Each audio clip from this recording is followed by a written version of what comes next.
Bonjour, j'espère de ne pas vous ennuyer en vous parlant d'un auteur, Pierre Bell, qui n'est pas un grand classique de la pensée du XVIIe siècle. Il n'est pas un philosophe qu'on puisse comparer à Descartes, Malebranche ou Spinoza, Leibniz pour sa capacité de bâtir un système philosophique. Il n'est pas un auteur à système.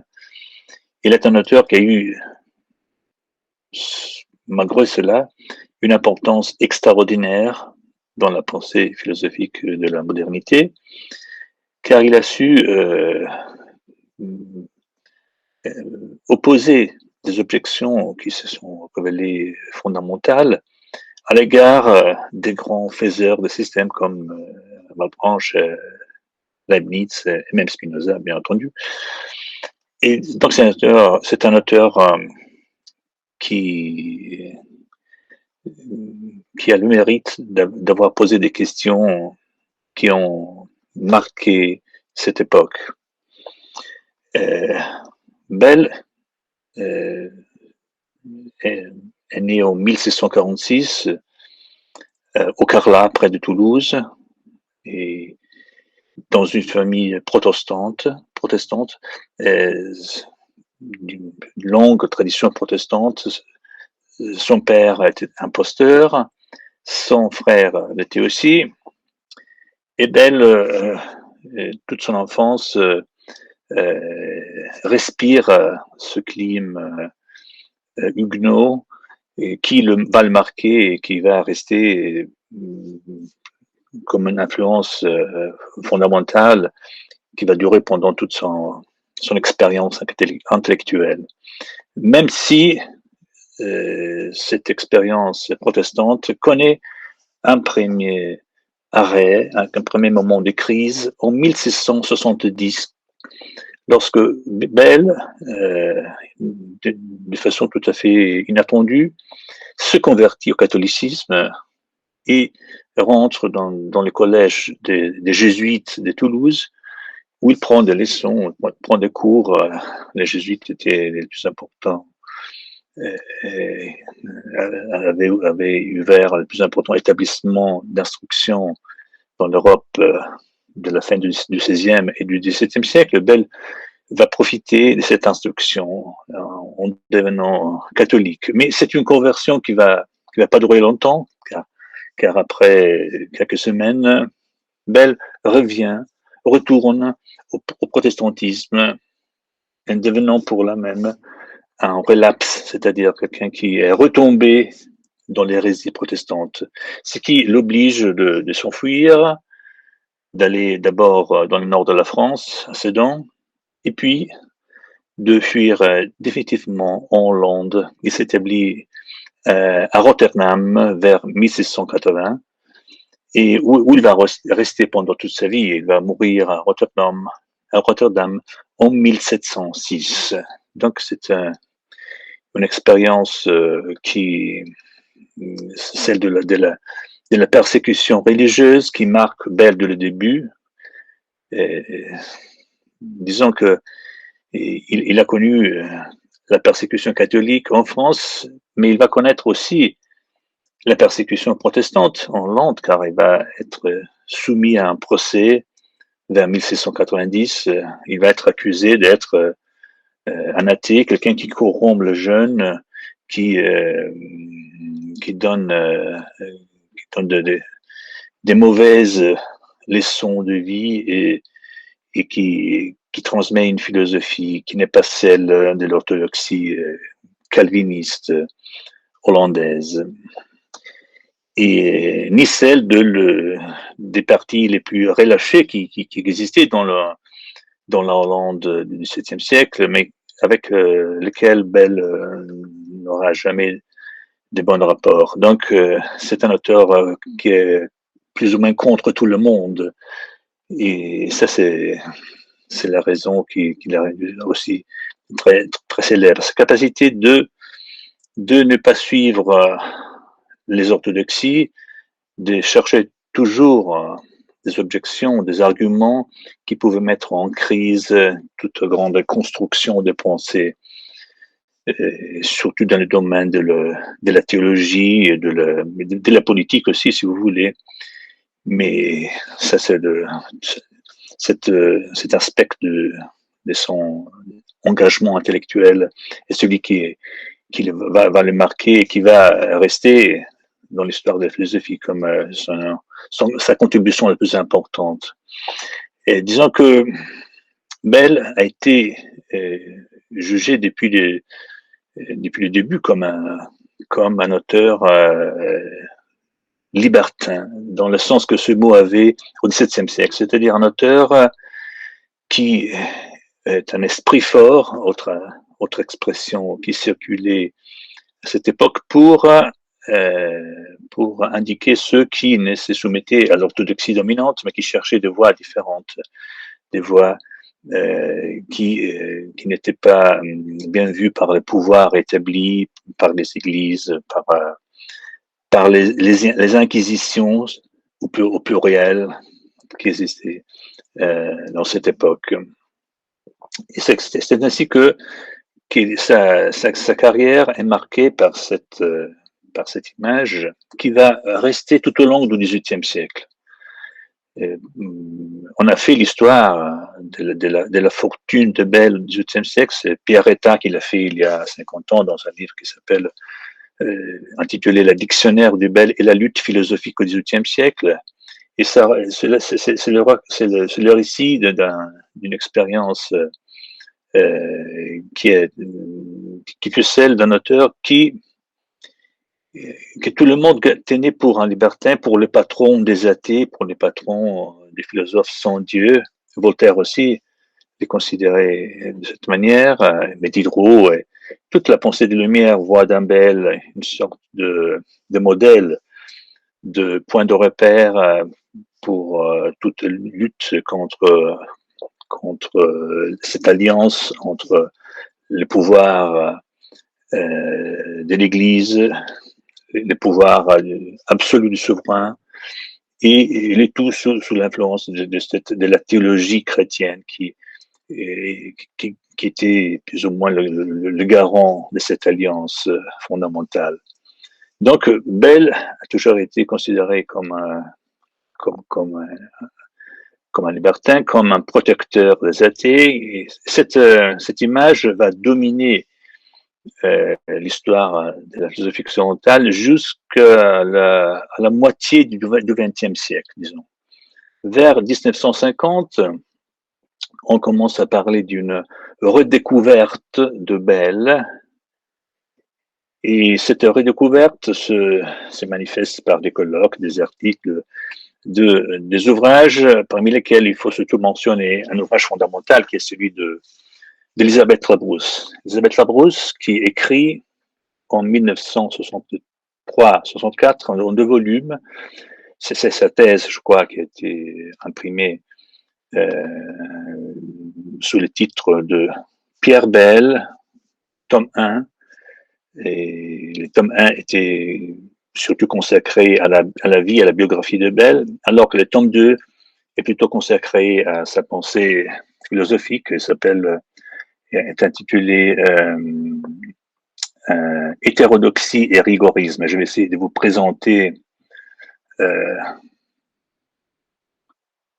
la page de titre de cet ouvrage, d'Elisabeth Labrousse, Pierre Bell, Hétérodoxie et rigorisme. C'est un ouvrage qui a eu le grand mérite de... Je ne sais pas si elle a vraiment redécouvert Bell. De toute manière, Elisabeth Labrousse a donné une image tout à fait nouvelle de Bell lui-même, qu'elle considère comme un auteur qui n'a jamais abandonné la religion de ses pères, qui est demeuré protestant jusqu'à la fin, qui a gardé ce point de vue protestant, même au cœur de ces polémiques philosophiques contre Malebranche, contre Leibniz, et qui a, de cette manière, inauguré une vision critique de la philosophie qui en mettait en évidence les limites et l'impossibilité de toute réduction à des principes clairs et avoués par tout le monde, acceptés et indéniables, en leur reposant cette foi peut-être irrationnelle, non pas fondée sur des démonstrations et des arguments logiques, mais plutôt sur un sentiment d'adhésion à des principes fondamentaux de la religion. Alors, cette image, c'est l'image d'un bel fidéiste, même si le terme n'est pas exact. Elisabeth Labrousse l'utilise assez rarement, mais le fidéisme, c'est un mot qui a une histoire plus récente, qui est né au 19e siècle, qui n'existait pas au 17e, mais si les mots n'existaient pas, la chose peut-être exister, c'est-à-dire qu'il existait une manière de considérer la religion comme quelque chose qu'on ne peut pas reconstruire sur la base d'argumentation philosophique.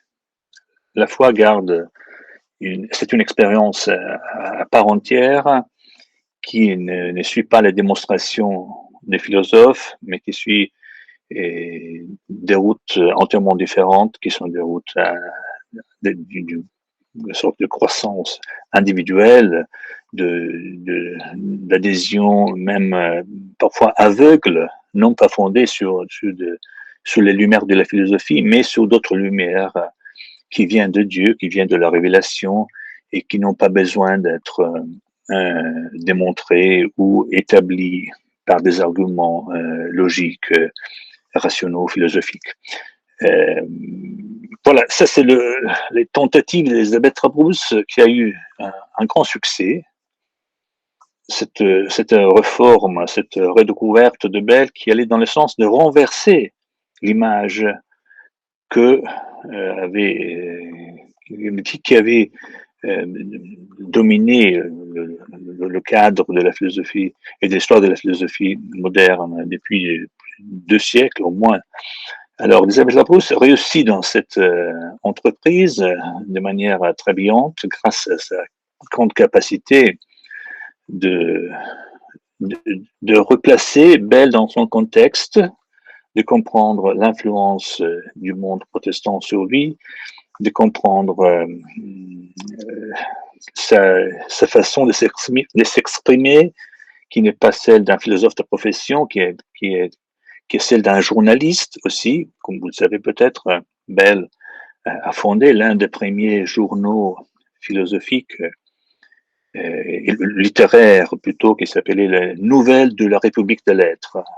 Selon Elisabeth Labrousse, Bell n'est pas vraiment un philosophe, mais c'est un journaliste qui réussit dans une sorte d'opération culturelle qui est celle d'enlargir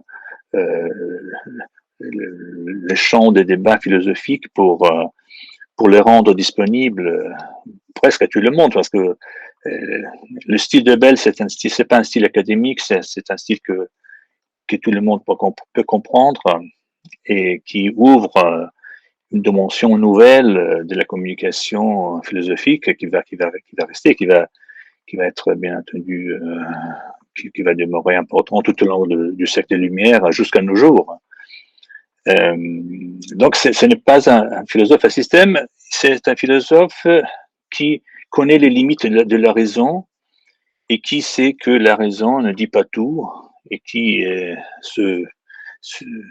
qui pense que la foi garde son domaine, un domaine dans lequel la raison doit se taire, doit se captiver, pour utiliser une citation de Saint Paul que Bell aime proposer souvent à ses lecteurs, captiver son entendement sous la foi. Et c'est ce que Bell dit qu'il va faire dans ses ouvrages. Alors, cette introduction, c'est pour expliquer d'abord le titre de mon volume qui est paru il y a 20 ans et dont il vient de paraître une nouvelle édition qui s'appelait précisément Belle philosophe. Et je vous montre la nouvelle édition qui vient de paraître. Voilà. Belle philosophe, car en effet, je crois que Belle, tout en étant un journaliste, un historien, un écrivain, tout ce que vous voulez, demeure au fond un penseur qui a très bien compris les démarches des grands systèmes philosophiques et qui a trouvé des arguments pour entrer dans un débat qui, avec Malebranche et avec d'autres penseurs de cette époque, qui, disons, a eu une importance fondamentale car il a su montrer les limites précisément des systèmes. Il a montré que ces systèmes, parfois, s'est fondé sur des arguments et des axiomes qui n'étaient pas tout à fait évidents comme ces grands faiseurs de systèmes pensaient. Et alors, ce titre, c'est un titre aussi polémique. Peut-être on ne le comprend pas aujourd'hui, car heureusement, depuis deux dizaines d'années, le débat sur Belle philosophe a mené à toute une série d'analyses et de recherches sur la pensée philosophique de Belle, car il y a eu vraiment une pensée philosophique de Belle, même si cette pensée n'a pas été une pensée systématique comparable à celle des grands philosophes de son époque.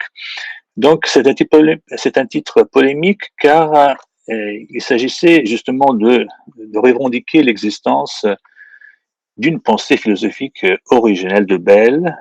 Cette pensée philosophique de Belle se fonde sur un art d'écrire, dans le sens que ce terme a pris après le livre bien connu de Léo Strauss, il y a 70 ans, qui intitulé Persecution and the Art of Writing, la persécution et l'art d'écrire.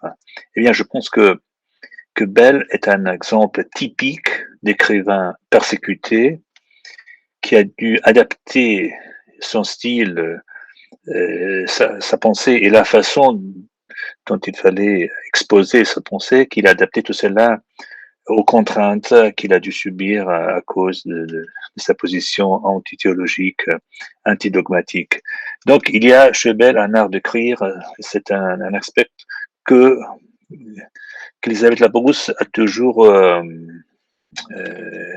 négligé de considérer, à mon avis, alors qu'il préférait penser à Belle comme un auteur, un auteur naïf, ingénu, qui ne comprend pas l'enjeu de ses positions, qui n'arrive pas à comprendre que ces arguments peuvent être utilisés dans un cadre antithéologique, même antichrétien.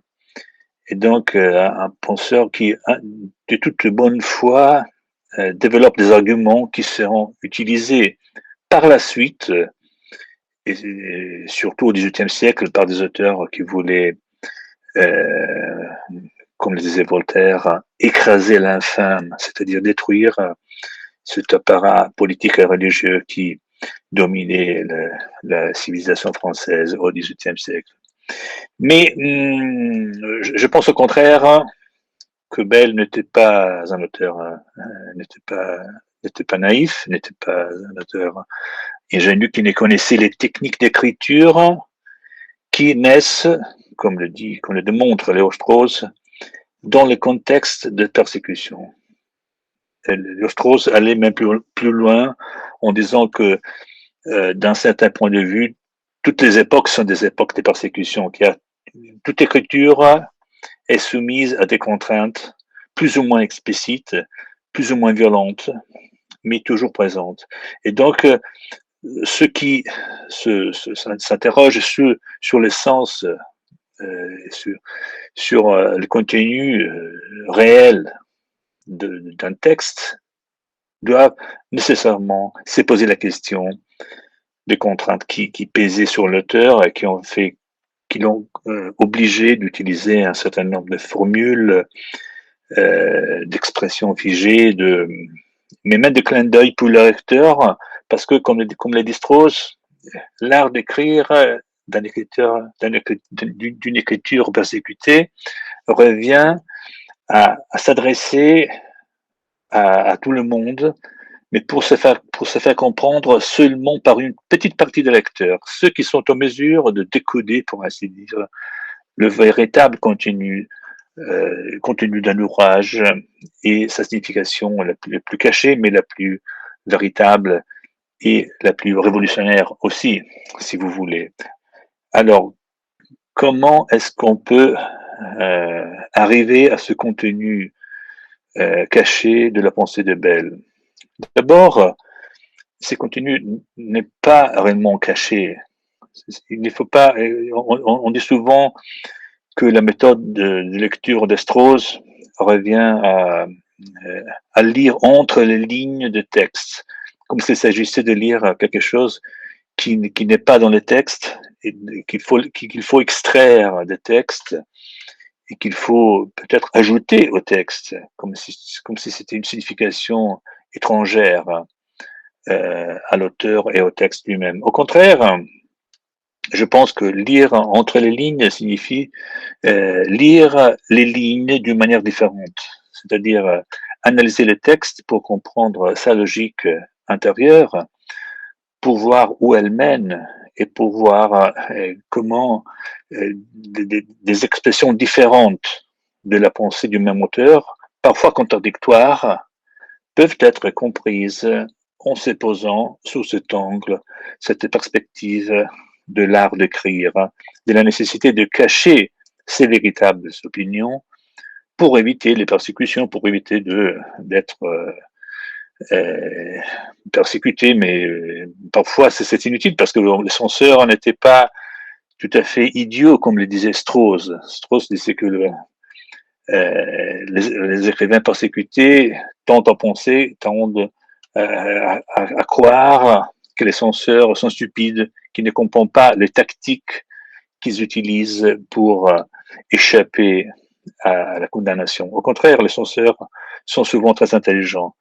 Et Bell lui-même va rencontrer un censeur très intelligent dans la personne de son ancien ami, Pierre Jurieu, qui le connaissait depuis les années précédentes et qui va devenir dans les années 80 et surtout au début des années 90 du XVIIe siècle, son accusateur les plus acharnés. Et Jurieu va obtenir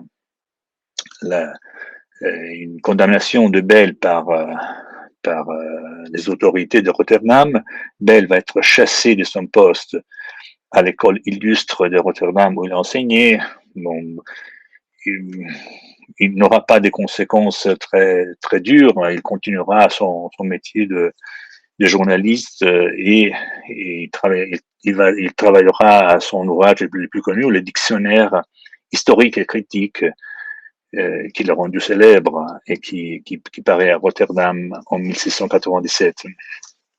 Mais en revenant à cette nécessaire, à ce travail préalable de recherche méthodologique sur la façon dont Bell écrit, son art d'écrire, qui est tout à fait déclaré. Parce que si vous allez chercher dans le texte de Bell quels sont les principes de son écriture, vous les trouverez, parce que c'est Bell lui-même qui dit, par exemple, que la véritable opinion d'un homme n'est pas celle qu'il soutient dans la plupart de ses textes. C'est-à-dire qu'un homme un auteur peut soutenir 100 fois ou 1000 fois qu'un tel argument est valide, mais si dans un ouvrage peut-être un ouvrage qui peut être anonyme ou qui peut être un ouvrage mineur publié avec pas avec beaucoup d'éclat. Mais si dans cet ouvrage plus obscur, il lui arrive de soutenir un argument contraire à celui orthodoxe qui soutient la plupart des fois, cet argument contraire doit être considéré de manière très attentive, parce qu'il y a beaucoup de chances qu'il s'agisse de la véritable opinion de cet auteur. Une seule opinion hétérodoxe qui va contre le pouvoir établi vaut beaucoup plus que de milliers de répétitions continuelles des mêmes dogmes du parti dominant, comme le disait Strauss. Et on trouve cela beaucoup de fois chez Bell. C'est-à-dire qu'il répète toujours que la philosophie des Malebranche, par exemple, est le plus grand rempart du christianisme, de la théologie, que les objections des athées ne sont pas valides, qu'il est facile de le terrasser, de les détruire. Mais en même temps, il propose lui-même des objections encore plus fortes, très difficiles à résoudre, des questions qu'il pose de manière oblique parfois, en profitant, en donnant la parole à d'autres personnages, à des amis d'autres personnages, le tout dans des textes anonymes qu'il publie en cachette, pour donner toujours, pour mettre de la distance toujours entre l'auteur et le texte, pour faire que le texte soit interprété en lui-même, indépendamment de l'auteur. Et c'est comme ça qu'il faut lire Bell, c'est-à-dire il faut se concentrer sur l'analyse philosophique de sa position. Car au fond, lire entre les lignes, c'est précisément cela. C'est ne pas mettre dans le texte ce qui n'est pas dans le texte, mais c'est trouver la signification philosophique d'un texte. Et cette signification philosophique n'est pas contenue dans les déclarations qu'un auteur peut faire au début ou à la fin de ses raisonnements. Car ces déclarations peuvent être influencées par d'autres motifs, par d'autres exigences qui ne sont pas celles de la clarté et de la rigueur philosophique. Alors, parfois, il faut, quand on a affaire avec des auteurs comme Bell, il faut attribuer un sens à certains textes, même contre les déclarations que son auteur, c'est Bell en l'occurrence, fait pour décrire le contenu du texte. C'est-à-dire, Bell peut dire, moi, je veux établir le triomphe de la foi sur la raison. Moi, je veux montrer que la raison est faible. Moi, je veux montrer que les athées ont tort, que la religion chrétienne peut se fonder sur des raisons, sur des arguments qui ont très forts, qui l'emportent sur les objections des adversaires. Mais en même temps, il faut considérer attentivement ces objections pour voir si vraiment ils sont réduites au silence et pour voir quel est le résultat réel, effectif du débat. Ce résultat n'est pas donné par les déclarations, je répète, mais par une analyse des arguments qui pèsent la valeur des objections et des réponses. Bell, c'est un auteur, c'est un objecteur. Je ne sais pas si ce mot existe en français. C'est quelqu'un qui objecte, c'est quelqu'un qui construit des arguments, parfois de manière assez artificielle, mais pour montrer le faible d'un système, le faible d'un discours philosophique qui se veut bâti sur des dogmes indubitables, sur lesquels on ne peut pas douter, qui sont totalement garantis par la lumière naturelle ou par ce que vous voulez. Donc, mais il y a un un contexte dans lequel la pensée de Bell aura une influence très importante, qui est le contexte des discussions sur la question du mal, sur la question que Leibniz appellera de la théodicée, c'est-à-dire de la justification de Dieu par rapport à l'existence du mal dans le monde. Alors c'est un débat où Bell s'engage surtout à partir, et c'est dans ce débat que nous verrons à l'œuvre cette méthode d'écriture qui implique à son tour une méthode de lecture qui va mettre en évidence les contenus effectifs de la pensée de Bell. Je disais que Bell s'engage dans ce débat sur la question du mal, surtout à partir du dictionnaire historique et critique, c'est-à-dire à partir de 1797, dont un certain nombre d'articles du dictionnaire, notamment ceux consacrés aux manichéens, aux pauliciens, qui étaient des hérétiques chrétiens des premiers siècles de l'ère chrétienne, qui avaient posé la question du mal sous la forme de l'existence dans l'univers de deux principes. C'était le dualisme manichéen entre le bien et le mal. Les manichéens disaient que, étant donné qu'il y a du mal dans le monde, il est impossible de réduire tout ce qui existe à un seul principe bon, mais qu'il faut postuler l'existence d'un autre principe malin, un principe méchant, qui lutte continuellement contre le bon principe, et c'est de cette lutte continuelle que le monde actuel, l'univers est né, et c'est ça qui explique le fait que dans le monde, il y a du bien et du mal. Alors, ce dualisme manichéen avait été l'objet principal de la polémique de Saint-Augustin,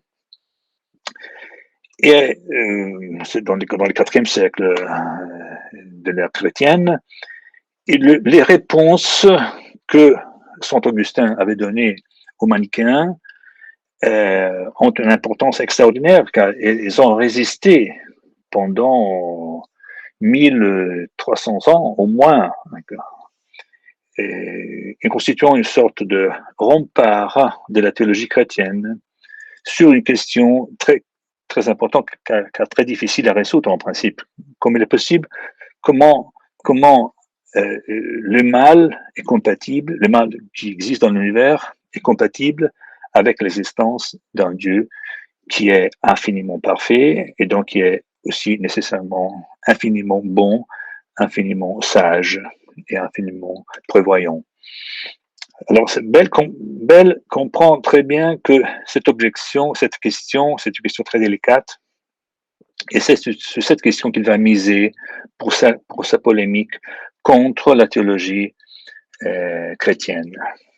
Et c'est une polémique dans laquelle Bell se pose dans le point de vue d'un auteur qui soutient la nouvelle théologie bas-branchiste, la théologie que Bas-Branche avait commencé à exploser à partir de la recherche de la vérité, 1674-75, et qui s'est fondée sur un certain nombre de principes, dont les plus importants, pour la question qui nous intéresse maintenant, est celui de ce qu'on appelle l'occasionnalisme, c'est-à-dire l'idée qu'il n'y a pas de cause, que Dieu est la seule cause existant au monde, que les substances créées n'ont pas de puissance causale, qui n'ont pas d'énergie, que chaque événement dans l'univers,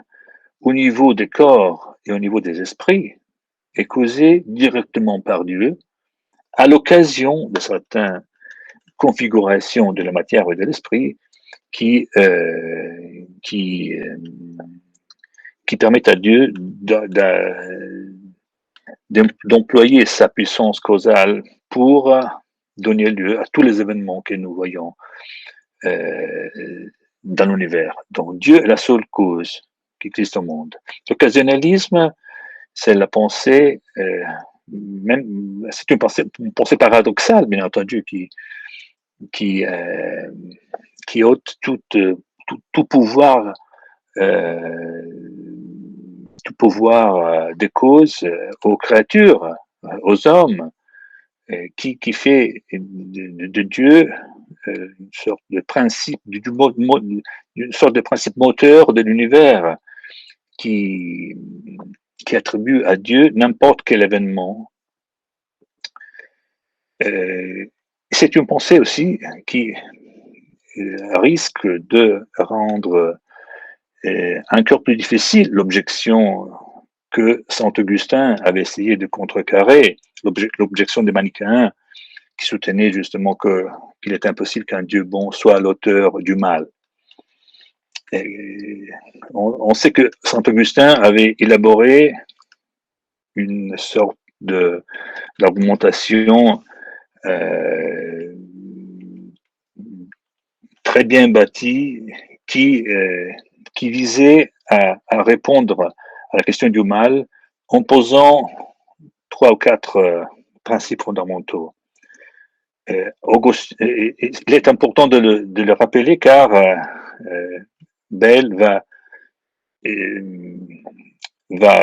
bâtir son opposition à la théodicée chrétienne justement en partant de la position de Saint Augustin. Et Leibniz, à son tour, essaiera dans la théodicée de récupérer la position d'Augustin d'un point de vue, bien entendu, rénové, d'un point de vue d'un philosophe moderne, mais en revenant à la plupart des principes que Saint Augustin avait posés dans sa polémique contre les manichéens. Premier argument de Saint Augustin. Le mal n'a pas de réalité positive. Le mal n'a pas de réalité au sens ontologique du terme, car si le mal était quelque chose de réel, de positif, Dieu en serait la cause, car Dieu est la cause directe ou indirecte, peu importe, de n'importe quel événement réel, et toute chose positive est causée par Dieu. Donc le mal, pour Saint Augustin, n'est pas réel, le mal ne dérive pas d'une cause efficiente, mais d'une cause déficiente, c'est-à-dire causa deficiens en latin. C'est-à-dire, c'est pas une cause positive qui cause le mal, mais c'est l'absence d'une cause qui devrait y être. La causa deficiens de Saint Augustin, c'est précisément cette privation d'une réalité qui devrait être présente et empêcher le mal. Le fait de ne pas empêcher le mal revient à faire le mal, revient à être l'auteur du mal. Et l'auteur du mal n'est pas Dieu, car Dieu est l'auteur de tout ce qui a de positif dans l'univers, pas de ce qui relève du négatif, encore moins de la privation. Ce n'est pas Dieu, l'auteur du mal pour Saint Augustin, mais l'homme. Deuxième principe, deuxième argument de Saint Augustin. L'homme est né libre, l'homme Dieu a donné à l'homme comme un présent le libre arbitre, comme un privilège, et le libre arbitre entendu comme capacité de choisir entre le bien et le mal, entre des options différentes que l'homme est en mesure d'embrasser librement, sans être contraint, sans être obligé de suivre une route plutôt qu'une autre. Et c'est l'homme donc qui pêche, c'est l'homme qui est l'auteur du mal. Le mal donc est surtout un mal moral. Le mal c'est le péché, et le péché à son tour est l'origine du mal physique, qui est la punition du mal moral. Et cela va revenir à la lettre chez Leibniz, qui va partager le mal en mal métaphysique, mal physique et mal moral. Le mal physique, pour Leibniz, est la suite du mal moral, qui à son tour dépend du mal métaphysique, c'est-à-dire de l'imperfection nécessaire des créatures. L'homme est libre, mais il est imparfait aussi, et donc il peut choisir le mal. Mais c'est sa responsabilité s'il choisit le mal. C'est pas la faute de Dieu, mais c'est la faute de l'homme. Troisième argument de Saint Augustin, le mal, de toute manière, renvoie à un dessein général de Dieu sur la création, un dessein providentiel, dans lequel le mal contribue au projet de Dieu, au projet qui prévoit d'abord le péché d'Adam, l'incarnation, la rédemption, les jugements universels. Et le mal joue un rôle dans ce projet, un rôle important. C'est comme les ombres qui, dans un tableau, font éclater les lumières. Donc, c'est un négatif qui donne de l'éclat au positif, et donc qui est nécessaire pour établir la sagesse et la beauté de la création. C'est une sorte d'argument esthétique que Saint Augustin fait valoir pour montrer que le mal, tout en n'étant pas une chose positive, a une fonction, un rôle dans le dessin de la création. Enfin, quatrième argument de Saint Augustin,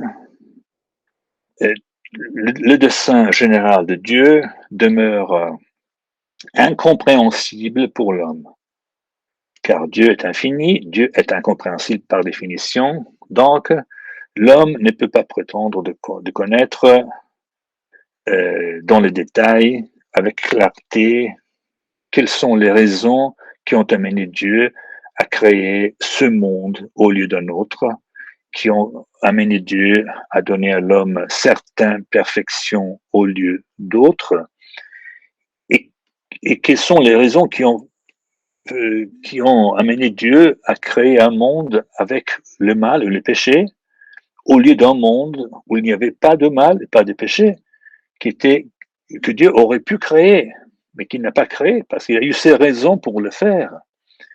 Mais ces raisons demeurent inconnues pour les hommes, parce que Dieu est incompréhensible, l'homme est imparfait, l'homme ne peut demander de connaître dans les détails quel a été le dessein de Dieu. Ces arguments, comme je le disais, ont résisté pour 15 siècles, et non, un peu moins, pour 13 siècles, et c'est Bell lui-même qui les a remis en question. Donc, c'est très important de voir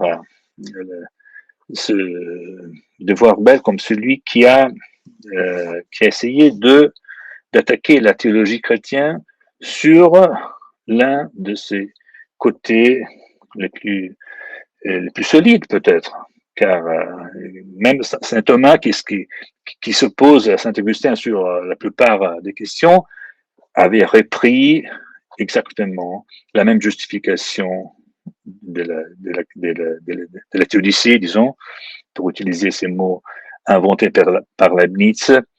Et même saint Thomas avait suivi de manière assez ponctuelle saint Augustin en répétant les mêmes arguments que saint Augustin avait élaborés contre les manichéens. Donc Bell se propose d'attaquer cette position de saint Augustin. Il le fait en réalité même avant le dictionnaire.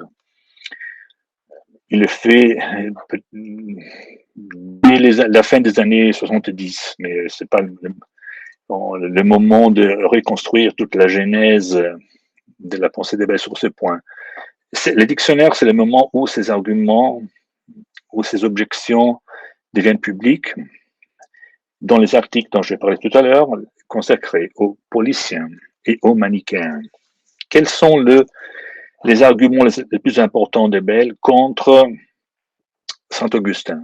Bon, sur la question du mal, Bell commence justement, comme saint Augustin, par une sorte de tentative d'ontologie du mal. Alors, l'ontologie du mal de Saint-Augustin, de Belle, prend le contre-pied exact de celle de Saint-Augustin. Parce que Belle soutient que le mal n'est pas un être négatif, n'est pas une privation. Le mal est réel. Le mal est quelque chose qui existe. Et sur ce point, il reprend aussi quelques expressions de Malebranche qui avait bâti toute sa conception des lois de la grâce sur une conception anti-augustinienne du mal. Ça, c'est assez bizarre, parce que comme vous le savez, Malebranche, c'est un penseur qui se situe dans la ligne de l'augustinisme pour sa doctrine de la vision en Dieu, pour plusieurs autres questions. Mais Malebranche, sur la question du mal, expose une position strictement anti-augustinienne dans la mesure où il admet que les défauts de l'univers sont des défauts réels. Pour Malebranche, pour l'oratorien Malebranche, le mal existe. Le mal est un défaut réel qui dépend du fait que chez Dieu, la sagesse l'emporte souvent sur la bonté. Le Dieu de Malebranche est un Dieu sage, est un Dieu qui doit garder un certain ordre dans ses actions dans le monde. Et c'est un Dieu qui agit par des lois simples et générales. Alors, agir par des lois simples et générales revient à créer des phénomènes qui ont généralement un ordre parfait, bien réglé, mais cet ordre peut avoir des exceptions. Les mâles, c'est l'exception. Les mâles, c'est un marge de désordre que, qui demeure dans l'action de Dieu dans le monde, parce que justement, Dieu agit par des voies simples et générales. Donc, le mal, c'est un événement marginal, mais réel. Ce n'est pas une illusion, ce n'est pas une privation. Le mal existe. Et Bell va reprendre exactement cette position de Malebranche. Il va la transposer du domaine physique. Malebranche disait qu'il n'y a aucune raison pour que la pluie tombe dans le désert. C'est inutile, mais ça fait partie des lois météorologiques que Dieu a établies dans la nature. Et donc, il arrive souvent que les pluies tombent là où il n'est pas nécessaire qu'elles tombent. Alors, mais c'est un défaut, c'est quelque chose qui ne serait pas compatible avec la sagesse de Dieu s'il fallait considérer cette sagesse pour chaque événement particulier de l'univers. Bell va transposer exactement ce modèle du monde physique au monde moral. En partant du mal moral, le péché, et du mal psychologique, comme on pourrait l'appeler, c'est-à-dire la douleur, fondamentalement. Bell ne croit pas que le mal physique, comme l'appelait Saint-Augustin, puisse être considéré comme une suite du mal moral, comme une punition. Il considère le mal physique, la souffrance des hommes, comme une sorte de point de départ pour toute analyse du rapport entre Dieu, entre l'existence d'un Dieu bon, l'existence du mal dans le monde. Donc, le mal physique, c'est un événement incontournable pour Bell. C'est quelque chose qu'on ne peut pas considérer comme une privation, comme quelque chose qui n'a pas de réalité. Le mal physique existe, la souffrance existe. La souffrance, on ne peut pas la réduire à quelque chose qui rentre dans le dessein d'un Dieu bon. Mais il faut aller en suivant l'ordre de Bell. Donc, première réponse de Bell à Saint-Augustin, le mal, c'est bien un événement réel, c'est bien quelque chose de réel, c'est pas un néant, c'est pas une privation. Le mal, c'est la souffrance des hommes. C'est une souffrance qui n'a aucune justification, apparemment, et qui remet en question l'existence d'un Dieu bon. Mais, disaient les théologiens, le mal n'est que la suite du péché d'Adam, qui a péché librement. Le mal, disait saint Augustin, est la suite du libre arbitre de l'homme qui a choisi le mal au lieu du bien. Repense de Belle, qui suit encore une fois ma branche, comme on le voit, Belle s'empare de la philosophie de ma branche pour l'utiliser dans sa polémique anti-théologique.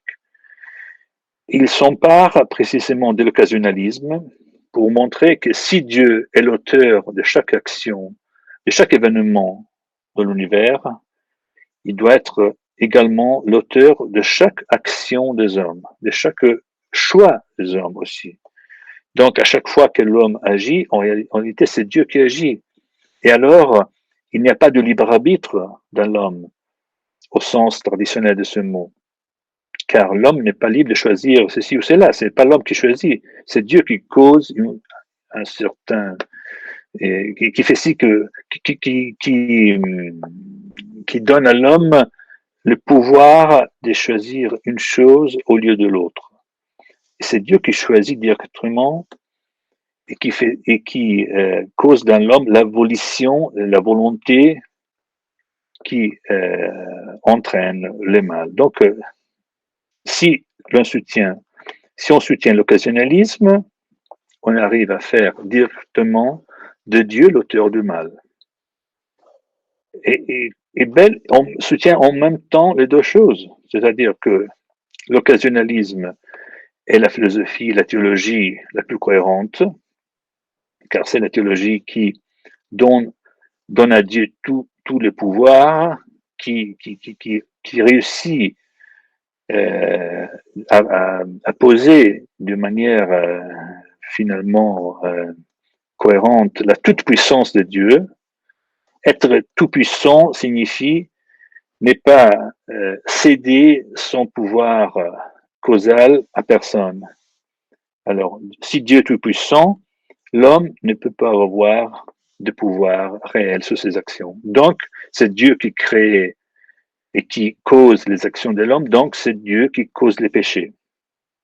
Donc, la réponse augustinienne montre toute sa faiblesse grâce à l'utilisation de cette métaphysique et théologie occasionnaliste et déterministe que Malebranche avait proposée et qui était largement acceptée par la culture philosophique de la fin du XVIIe siècle, qui est une culture strictement déterministe, qui n'admet pas l'existence d'un pouvoir causal autonome de l'homme qui puisse le permettre d'agir de manière totalement indépendante par rapport à Dieu. Mais, selon saint Augustin, le mal fait partie du projet général de Dieu pour la création. Le mal, c'est comme l'ombre qui donne plus d'éclat aux lumières. Le mal sert à Dieu pour être remplacé par le bien, pour permettre tout le développement de la philosophie de l'histoire chrétienne. Et cette réponse de saint Augustin, Belle l'attaque souvent dans les articles du dictionnaire dont je vous ai parlé, en s'appuyant sur une conséquence très simple, à partir qui pose d'abord la définition de Dieu comme l'être infiniment parfait. L'être infiniment parfait est un être dont les perfections sont nécessairement infinies et positives, qui doit avoir toutes les perfections au degré maximum, c'est-à-dire des perfections infinies, non seulement dans le cas de Dieu pour ce qui concerne la puissance ou les attributs qu'on appelait métaphysiques, c'est-à-dire tous ces attributs qui concernent l'ampleur et la, la perfection absolue de Dieu par rapport aux créatures, mais aussi pour les attributs moraux. Les attributs moraux, c'est-à-dire la bonté, la sagesse, la justice. Donc un Dieu infiniment parfait est un Dieu infiniment bon. Donc un Dieu infiniment bon ne peut tolérer le moindre mal dans sa création. C'est une conclusion très simple. Bell disait que même un enfant pourrait l'attirer. Si Dieu est infiniment bon, il ne doit pas y avoir de place pour le mal dans la création. Donc, un seul cas de mal ou de péché ou de douleur dans la création de Dieu est suffisant pour démontrer que Dieu n'existe pas. Cette conclusion athée fait son apparition soudaine dans le dictionnaire à l'article Policien, et cela va devenir un leitmotiv dans la pensée du dernier Bell, après les dictionnaires surtout, où il va polémiquer de manière très, très hardie aussi, très, très poussée sur ce point. Un Dieu bon, un Dieu qui n'est pas bon n'est pas un Dieu. Un Dieu qui permet le mal n'est pas un Dieu. Un Dieu qui tolère le mal n'est pas un Dieu. Donc, c'est l'athéisme qui commence à émerger derrière cette polémique de Bell sur la question du mal. C'est l'athéisme qui devient sa perspective philosophique, et c'est l'athéisme qui, à son avis, constitue des résultats cohérents de la raison philosophique. On dit souvent que Bell est un sceptique, on dit souvent que Bell est un auteur qui ne tire pas des conclusions définitives, un auteur qui souligne la faiblesse de la raison. Je pense que cette interprétation n'est pas tout à fait correcte, car il y a des principes de la raison qui, selon Bell, sont tout à fait certains. Parmi ces principes, ces axiomes de la lumière naturelle, il faut surtout considérer les axiomes moraux. Les axiomes moraux sont des axiomes. Elisabeth Labrousse le reconnaît aussi. À son avis, Bell est un rationaliste pour ce qui concerne la morale, mais un sceptique pour ce qui concerne la métaphysique. Je pense que cette asymétrie soit assez risque de trahir la pensée de Bell, car en réalité, pour Bell, il n'y a pas de différence entre les axiomes moraux et les axiomes métaphysiques. Ils sont tous inscrits dans la nature des choses, dans cette raison éternelle, pour utiliser un autre terme d'origine blanchiste, sur laquelle il n'a aucun doute. Nous verrons tout à l'heure quelle est la véritable origine du scepticisme du point de vue de Bell, qui n'est pas un scepticisme interne, intérieur à la raison, c'est un scepticisme qui vient du dehors, qui vient de la tentative de la théologie d'utiliser la raison pour construire une conception rationnelle de Dieu. Et je vais expliquer cela tout à l'heure, car c'est un point important aussi pour les rapports avec Leibniz sur la question du rapport entre la foi et la raison. Donc je disais que le dernier Bell, c'est un philosophe qui a désormais qui a trouvé désormais son point d'aboutissement idéologique. Et ce point d'aboutissement c'est la conscience que une philosophie cohérente mène à l'athéisme, mène à détruire cette image de Dieu comme l'être infiniment parfait, qui est le mythe et l'idole de la grande philosophie classique du XVIIe siècle. Et au contraire, Bell pense que il fait l'exemple, comme d'habitude, il utilise d'autres personnages pour exposer sa véritable position. Il parle de quelques jeunes Athéniens disciple de Straton. Straton était un philosophe, un disciple à son tour d'Aristote, qui commence, quand ils ont un certain âge, vers quand ils ont 20 ans, je me souviens exactement quel âge avaient les stratoniciens quand ils commencent à réfléchir, eh bien, dit Bell, si ces stratoniciens, ces Athéniens, ces jeunes Athéniens commencent à raisonner sur la philosophie et sur Dieu, et en examinant, en analysant les objections et les réponses, dit Bell, ils deviendront athées au bout de 3 ans. Et c'est une image dans le style typique de Bell, assez populaire, pas c'est pas un style, disons, qui le ramène du côté des Malebranche ou de Leibniz. C'est un style de journaliste, mais très efficace, et c'est une conclusion, celle de l'athéisme comme point d'aboutissement nécessaire de la philosophie, qu'on trouve dans tous ces derniers ouvrages, surtout dans la continuation des pensées diverses, 1704, et dans la réponse aux questions de la provinciale, 1703-1707, paru posthume, la dernière partie de cet ouvrage. Eh bien, cette conclusion, c'est la raison pourquoi Leibniz attend la mort de Bell avant de publier contre lui sa Théodicée. La Théodicée, c'est une réponse à Bell. La Théodicée, c'est une tentative de rétablir la grande construction augustinienne autour de la question du mal en répondant aux objections de Bell.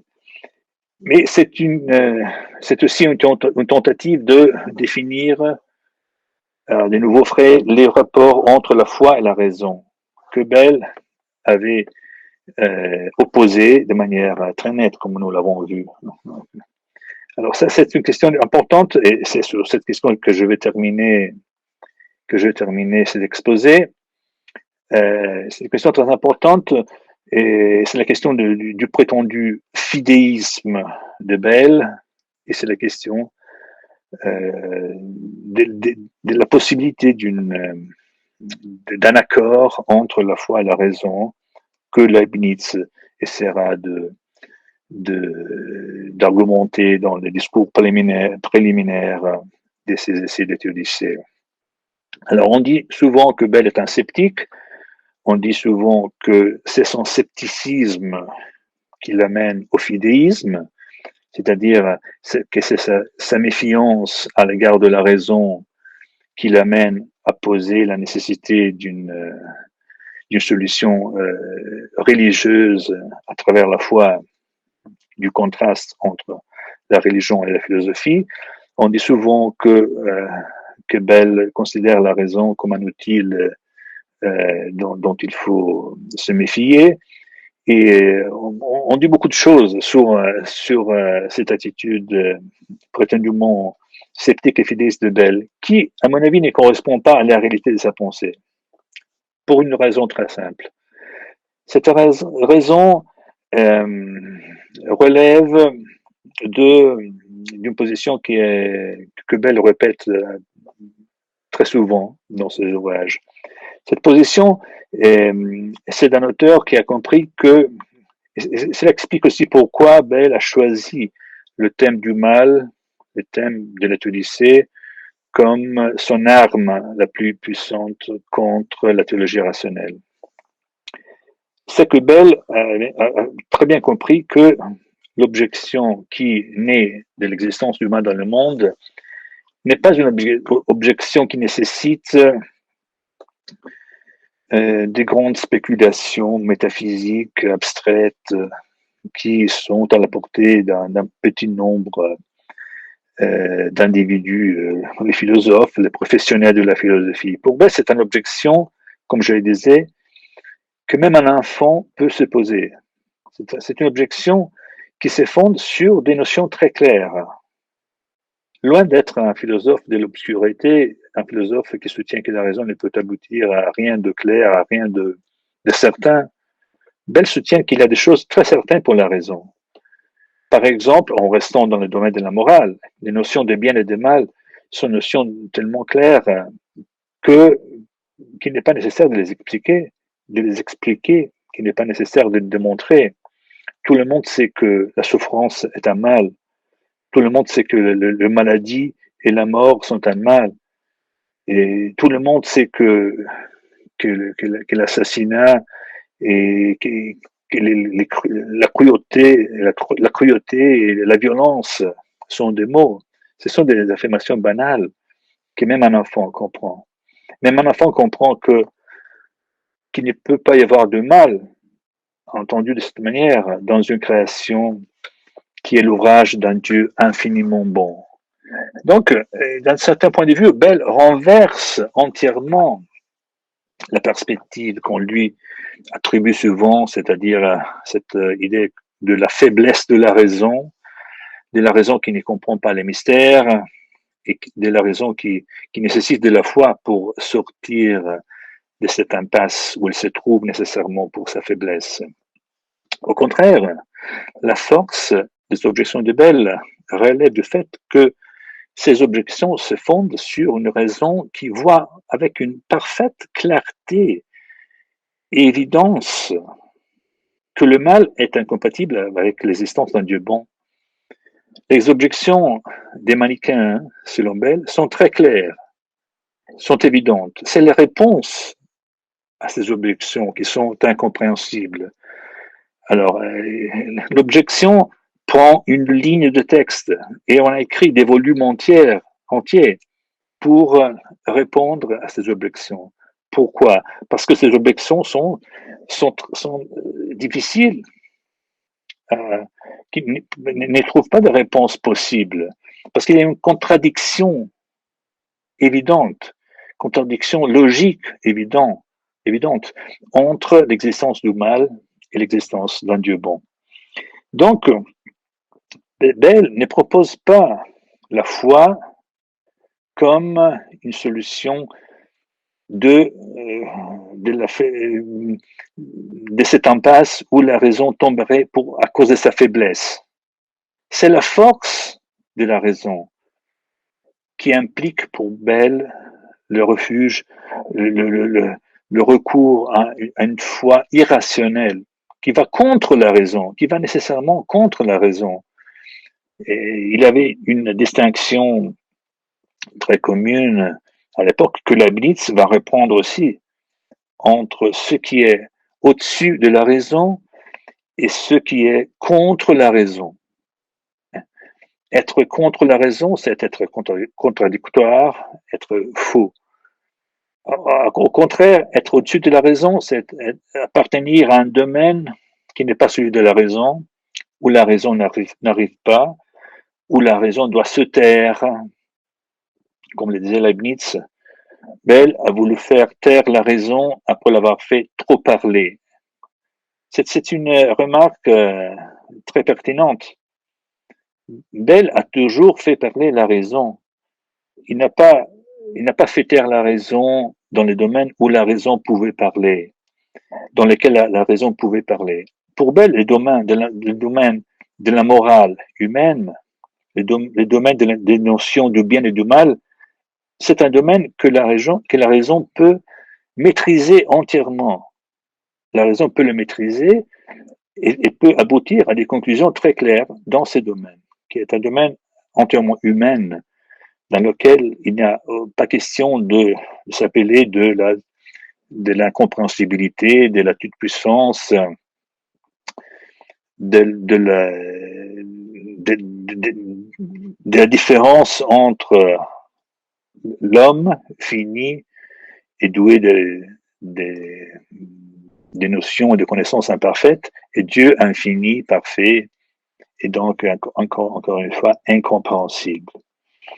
Alors pour Bell, la question du mal relève entièrement de la raison. Et la réponse que la raison donne à cette objection, à cette question, va dans le sens d'une négation de l'existence d'un principe bon.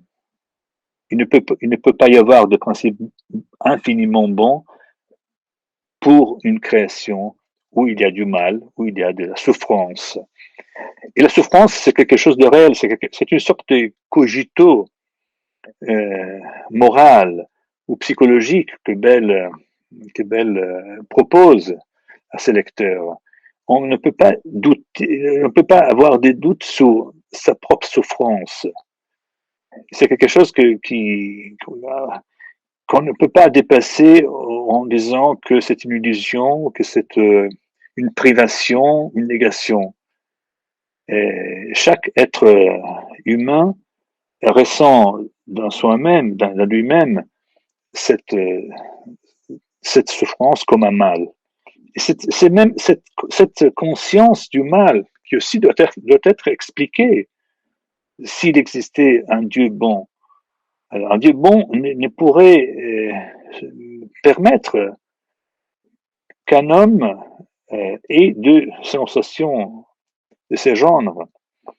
La conscience du mal, même d'un mal qui n'est en réalité qu'une illusion, qu'une négation, qu'une privation, mais cette conscience du mal est elle-même une forme de mal. C'est un mal elle-même qui doit être justifié vis-à-vis d'un Dieu bon. Et que tout cela, dans le cadre de la pensée des Belles, aboutit à une sorte de démonstration philosophique de la non-existence de Dieu. C'est Belle lui-même qui pose cette conclusion, une sorte de démonstration scolastique qu'il propose dans l'un de ses derniers ouvrages. Mais voilà, je n'ai pas le temps de suivre exactement les passages de cette démonstration. Ce qui est important pour moi, c'est de montrer que la conclusion de la réflexion de Bell sur la question du mal n'est pas une conclusion sceptique, n'est pas une conclusion fidéiste, c'est une conclusion philosophique qui l'amène à soutenir l'incompatibilité entre le mal et l'existence d'un Dieu bon. Cette incompatibilité, c'est une sorte de conclusion philosophique, comme je le disais, qui ne peut pas être dépassée du point de vue de la raison.